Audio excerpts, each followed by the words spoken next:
isang maulang araw sa ating lahat. So dahil umuulan at iba sa atin ay nasa bahay lamang, huwag kalimutan gamitin at i-download ang Ecosia at Ocean Hero apps upang makatulong pa rin sa ating kalikasan.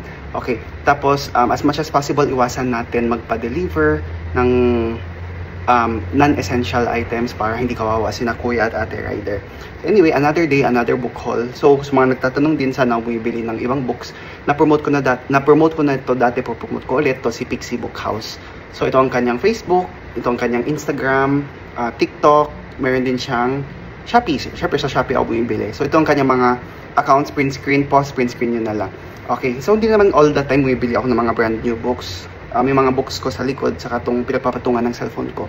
Madami din sa kanila mga second hand books. So kung katulad nyo ko na hindi naman sobrang selan, na okay lang naman na second hand, may konting damage, kagatin na natin kasi mas mura naman sila. So itong latest book haul ko sa Pixie, A Novel Love Story by Ashley Poston, Happy Place by Emily Henry, and The $100 Startup. Reinvent the way you make a living, do what you love, and create a new future.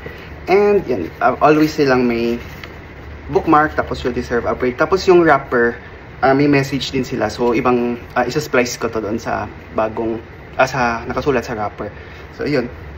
Kasi as much as possible, itong mga second hand books, since second hand ko naman na sila nabili, chinachat ko yung mga seller na imbes na i-bubble wrap, kung pwede, sa scratch paper or sa paper bag nila ibalot ang books, total second hand naman na sila, upang mabawasan din ang plastic waste natin. So yun lang, Ecosia, Ocean Hero, recycled paper, scratch paper, paper bag. As much as possible, tulong din tayo sa kalikasan.